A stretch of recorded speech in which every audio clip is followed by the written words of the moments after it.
प्यारे छात्रों, आज हम जगन्नाथ दास जी रत्नाकर द्वारा रचित उद्धव प्रसंग का अध्ययन करेंगे। ये कक्षा 12 की पुस्तक में दिया गया है। पहले इसका वाचन करेंगे और फिर इसका भावार्थ करेंगे। भेजे मन भावन के उद्धव के आवन की सुधि ब्रज गावनी में पावन लगी। पावन जब लगी कह रत्नाकर ग्वालिनी की झौरी झौरी दौरी दौरी नंद पौरी आवन तब लगी। उजकी पद कंजनी पे पंजनी पे पेखी पाती छाती छोहनी छब लगी।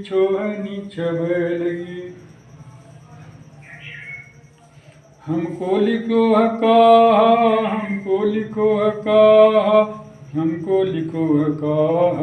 कहन सब लगी।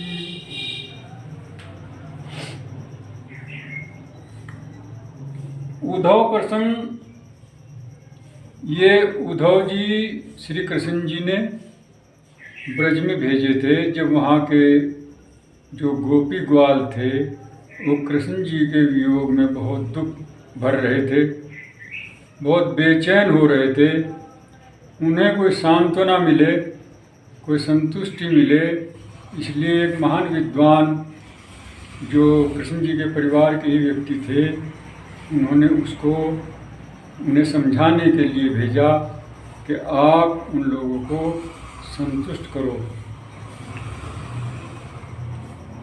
तो उनके भेजे हुए दूत जब वहाँ पहुँचे ब्रज में उद्धव जी, तो उस समय का यह वर्णन है। इसमें क्या कह रहे हैं वो सुनिए। भेजे मन भावन के उद्धव के आवन। मन भावन श्री कृष्ण जी द्वारा भेजे गए उद्धव जी के आने की सुधि समाचार ब्रज गांव में पावन जब लगी, जब प्राप्त करने लगी। यानी जब वहाँ के गोपी ग्वाल कृष्ण जी के भेजे हुए उद्धव के आने की सूचना प्राप्त करने लगे, जब उन्हें सूचना मिली कि उद्धव जी आए हैं, तो क्या हुआ? कह रत्नाकर ग्वालिनी की झौरी दौरी दौरी नंद पौरी आवन तब लगी। रत्नाकर जी कहते हैं कि वहाँ की जो ग्वालिनी थी, गोपियाँ थी, वो झुंड के झुंड बना करके, अर्थात समूह में इकट्ठा होकर के कहीं एक साथ, और दौड़ी नहीं तेज गति से वो नंद के दरवाजे पर आने लगी उनका दर्शन करने के लिए, और उनको से वो संदेश सुनने के लिए जो लेकर आए थे, वो एकदम इतनी उतावली हुई कि बहुत जल्दी ही वहाँ पर इकट्ठी हो गई। उजकी पंद पंजनी पे पेखी पाती छाती छोने छबे लगी। और जब वो वहाँ इकट्ठी हो गई बहुत सारी, तो वहाँ भीड़ हो गई, और इतनी भीड़ हो गई कि सबको दिखाई भी नहीं दिया।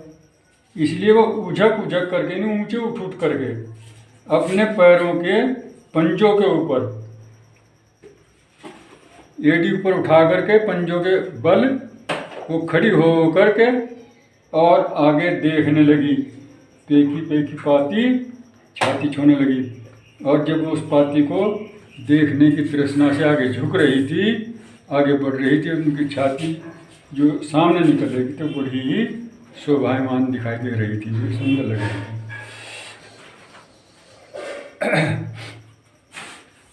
और पेखी पाती, उस पाती को देखने के लिए जो संदेश उन्होंने भेजा था, कि क्या संदेश उन्होंने लिखा है, इसकी वो उतावली हो रही है। हमको लिखा है कहा, हमको लिखो है कहा, हमको लिखो है कहा कहने सभी। और सब की सब ये कहने लगी कि मेरे लिए क्या लिखा है, मेरे बाबत क्या लिखा है, मुझे क्या लिखा है, ऐसा वे कहने लगी। क्योंकि सबको विश्वास ये था कि वो हमें बहुत प्यार करते हैं, हमारे विषय में उन्होंने अवश्य कुछ न कुछ लिखा होगा, और क्या लिखा होगा वो हमको बताओ, इस बात की उन्हें बहुत जल्दी लग रही थी। ये इसका भावार्थ हुआ। और सबसे पहले हम इसका संदर्भ लिखेंगे। संदर्भ में लिखेंगे कि हम कि प्रस्तुत कविता कविवर जगन्नाथ दास रत्नाकर द्वारा रचित काव्य ग्रंथ उद्धव शतक में से हमारी पाठ्य पुस्तक के काव्य खंड में संकलित उद्धव प्रसंग शीर्षक काव्यांश से ली गई है। ये तो हो जाएगा इसका संदर्भ। और संदर्भ के बाद प्रसंग बताएंगे कि किस समय की वर्णन है, ये किस समय की बात है जब ये लिखा गया। तो उन्होंने बताया कि गोपियों को जब ये ज्ञात हुआ कि उद्धव जी उनके प्रिय श्री कृष्ण का कोई संदेश लाए हैं, तो उस संदेश को प्राप्त करने के लिए, उससे सुनने के लिए एकदम उनके अंदर उत्कंठा हुई। और वो उत्कंठा से वहाँ जो आई और इस समाचार को सुनने के लिए वो तैयार हुई। तो उस समय की ये बात है, उस समय का ये प्रसंग है। इसका काव्य सौंदर्य, काव्य सौंदर्य में हम लिखेंगे कि भाषा इसकी ब्रजभाषा, अलंकार, अनुप्रास, रूपक आदि। और रस इसमें है विपर्णम, सत्शक्ति लक्षणा, गुण माधुर्य, और छंद मन हरण सवैया। याद रहे। अब नंबर 2 अवतरण का हम अध्ययन करेंगे। पहले इसका वाचन करेंगे। चाहत जो सबस संजोग श्याम सुंदर को, जोग के प्रयोग में ही ये तो बिल सो रहे, ही ये तो बिल सो रहे। कह रत्नाकर सु अंतर्मुखी है ध्यान, मंजू हुए कंज जगी ज्योति में धसो रहे, ज्योति में धसो रहे। ऐसी करो अलीन आत्मा को परमात्मा में, जामे जड़ चेतन विलास भी किशोर है, विलास भी किशोर है। मोह बस जोहत बिछो है, जिए जाको छोई, सो तो सब अंतर निरंतर बसोर है, अंतर निरंतर बसोर है। चाहत जो स्वबस, उद्धव जी कहते हैं, उन्हें समझाते हैं गोपियों को वहाँ पर कि अगर आप लोग ये चाहते हैं कि कृष्ण जी का संयोग, उनका मिलन हमारे बस में हो जाए, चाहत जो, अगर चाहते हो स्वबस अपने बस में, संयोग श्याम सुंदर का कृष्ण जी का मिलन अगर आप अपने बस में करना चाहते हैं, इसका तात्पर्य है कि जब चाहे आप उसका दर्शन कर सकें, जब चाहे उनको उनकी भक्ति कर सकें, जैसे चाहे कर सकें। तो ये सब बात आप अपने बस में करना चाहते हैं, तो आप योग का प्रयोग करो, अर्थात योग साधना करो। और योग में आप, योग के प्रयोग में हियो तो बिलसोर है, आपका जो हृदय है उसके प्रयोग से, योग की योग साधना से उसमें लीन हो जाएगा, उसके आनंद में लीन हो जाएगा। चाहत जो स्वबस संजोग श्याम सुंदर को, योग के प्रयोग में ही तो बिलसुर है। अगर आप श्री कृष्ण जी का संयोग अपने बस में करना चाहते हैं तो आप योग साधना कीजिए और उस योग साधना के द्वारा आपके हृदय में जो आनंद होगा उसमें आप लीन हो जाइए कृष्ण जी की भक्ति के द्वारा। कह रत्नाकर सुअंतर्मुखी है ध्यान। और आप रत्नाकर जी कहते हैं कि आप अंतर्मुखी बनिए। अंतर्मुखी का मतलब है अपने हृदय की ओर देखिए, संसार की बात को समाप्त कर दीजिए। संसार की ओर देख करके अपने हृदय में कृष्ण जी की भक्ति कीजिए। मंजू ही कंज जगी ज्योति में धंस्यो रहे। और आप अपने जो हृदय की जो कली है उसमें जो योग साधना द्वारा जो प्रकाश उत्पन्न होगा, जो ज्योति उत्पन्न होगी, क्योंकि कहा जाता है कि योग के द्वारा, योग साधना द्वारा जब अपने हृदय में योगी प्रकाश उत्पन्न कर लेता है तो वो उसमें इतना आनंद आता है उस प्रकाश को देखते देखते कि उसी में रम जाता है, उसका इधर उधर कहीं भी ध्यान फिर नहीं जाता। तो इसीलिए उन्होंने इनको भी ऐसे ही कहा है कि आप अपने हृदय की कली को में उस प्रकाश को जगाकर और उसमें आप लीन हो जाइए और वहीं पर आपके को कृष्ण जी के दर्शन होते रहे। ऐसो करो लीन आत्मा को परमात्मा में। और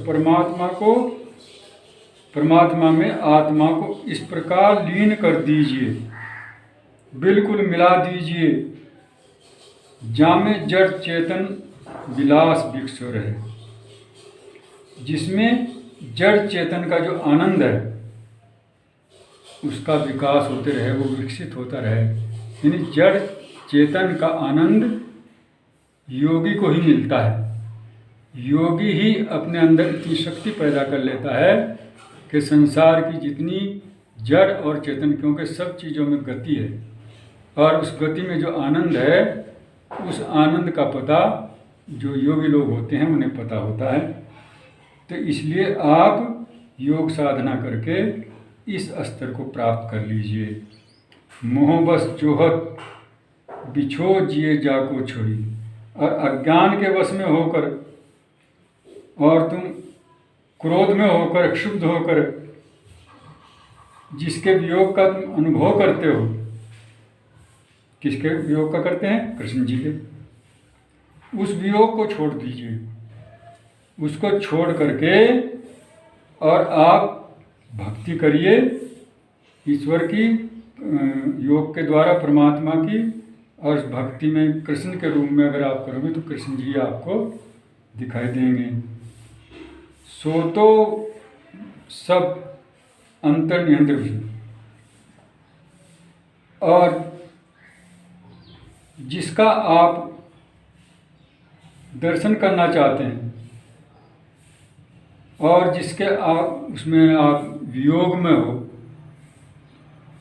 उसके रूप में उसकी भक्ति करके आप उसी के दर्शन करते हैं, क्योंकि वो हर आदमी के हृदय में हर समय विद्यमान रहते हैं। ऐसा उन्होंने वर्णन किया है। तो इसका पहले हम संदर्भ प्रसंग लिखेंगे, क्योंकि संदर्भ तो ऊपर लिखा जा चुका है एक बार ही, वही सब में लिखा जाएगा। इसमें इसके लिखेंगे कि इस पद में उद्धव ने गोपिकाओं को योग साधना द्वारा ज्ञान मार्ग के अनुसरण करने का उपदेश दिया है और बताया है कि आप योग की साधना कीजिए, उसके द्वारा आप श्री कृष्ण जी को अपने वश में कर सकते हैं। इसका काव्य सौंदर्य, इसमें भाषा ब्रज भाषा है और मोहरों का प्रयोग हुआ है, अलंकार निकास यमक है। प्रशांत है, सब शक्ति रखना है, गुण प्रसाद और छंद मन हरण सवैया है। इस प्रकार इसका अध्ययन समाप्त हुआ। अब हम इसका अगला तीसरा नंबर इसका अध्ययन करेंगे। सुनी सुनी उद्धव की अकह कहानी, कान को ठहरानी को था नहीं थी रानी है, था नहीं थी रानी है। कह रत्नाकर रिसानी बर रानी को बिल खानी बिकलानी बिथकानी है, बिकलानी बिथकानी है। को सेद सानी को भरी द्रग पानी रही, को भूमि भूमि परी भूमि मुरझानी है, भूमि मुरझानी है। को श्याम श्याम कह बहकी बिल लानी को मर कर जो थामी सहनी सुखानी है, सहनी सुखानी है। इसमें रत्नाकर जी ने वर्णन किया है कि जब उद्धव जी की जो उनका उपदेश सुना, उस उपदेश को उन्होंने अकह कहानी कहा। अकह जो कहने लायक नहीं हो। कहने लायक क्यों नहीं थी? क्योंकि वो उस बात को, उस प्रकार की भक्ति को करना पसंद नहीं करती थी, न उस बात को सुनना पसंद करती थी। इसलिए वो कहानी जो थी, वो बात जो थी, उपदेश जो था, उनके लिए अकह न कहने लायक था। तो इस प्रकार कहते हैं रत्नाकर जी कि उद्धव की वो उस उपदेश को सुन सुन करके को ठहरानी, को था नहीं थिरानी, कोई तो वहीं खड़ी खड़ी कांपने लगी, गुस्से में कांपने लगी। को था नहीं थिरानी है, और कोई वहीं उसी स्थान पर, अपने स्थान पर स्थिर हो गई, हिलना डुलना बंद हो गया और चुपचाप खड़ी हो गई, जैसे उसे कुछ भी पता नहीं। कह रत्नाकर रिसानी बररानी को, रत्नाकर जी कहते हैं कि किसी को रिसानी, रिसानी का मतलब क्रोधित हो गई, गुस्सा आ गया, इस बात को सुनकर बड़ा गुस्सा आया। बररानी को, और कोई बड़बड़ाने लगी। बड़बड़ाने से तात्पर्य है कि जब कोई सही शब्द, गुस्से जब गुस्सा आ जाता है और सही शब्द नहीं निकलते तो अंट संट कुछ के कुछ आदमी कहने लगता है, उसे बड़बड़ाना कहते हैं। तो इस प्रकार कोई बड़बड़ाने लगी। को बिल खानी, और कोई बिलख बिलख कर रोने लगी। बिकलानी, कोई बेचैन हो गई, परेशान हो गई। बिथकानी है, और कोई बिल्कुल थकी सी, जैसे कि उसका शरीर बिल्कुल शिथिल हो गया हो, इस प्रकार होकर के बैठी है।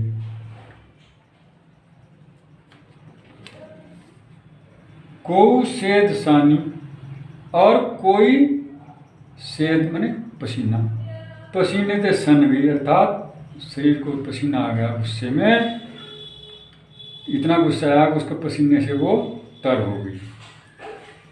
को भरी द्रग पानी रही, और कोई आंखों में पानी भर रही थी। पानी को पानी भरना मतलब है आंसू आना, आंखों में आंसू आ जाना, अर्थात कोई रोने लगी और उसकी आंखों में आंसू आ गए। को घूमी घूमी परी भूमि मुरझानी है, और कोई घूम करके चक्कर खा करके भूमि पर गिर जाती है, मूर्छित हो जाती है। जिस तरह फूल जो है वो डाली से टूट करके गिर जाता है और मुरझा जाता है, उसकी भी स्थिति यही हो गई। को श्याम श्याम के बहे की बिलखानी को, और कोई श्याम श्याम कृष्ण कृष्ण जी कहती कहती पागल की तरह फिर रही है। बिल्लानी कोई, और कोई उस बात को सुन करके तड़पने लगी। कोमल करे जो थामी सहमी सुखानी है। और कोई अपने दुखी और वेदना से भरे हुए हृदय को, दुखों से भरकर, कष्टों से भरे हुए हृदय को भर करके बड़ी शांत होकर के सूख गई है। सूख गई मतलब कमजोर हो गई है, और वो उस अथाह दुख के अथाह सागर में डूबने और उतराने लगी, और कुछ उसे पता नहीं रहा। इस प्रकार उनकी दशा हो गई। इसका जो है प्रसंग लिखा जाएगा कि उद्धव के ज्ञानोपदेश से सुनकर गोपी की जो दशा हुई, इस क्षण में उसका बड़ा मार्मिक वर्णन किया गया है। काव्य सौंदर्य भाषा परिभाषा है अलंकार, अनुप्रास, पुनरुक्ति प्रकाश आदि, रस वियोग श्रृंगार और शक्ति लक्षण, गुण प्रसाद, छंद, मानहरण सविया। इस प्रकार इसका अध्ययन समाप्त हुआ। धन्यवाद।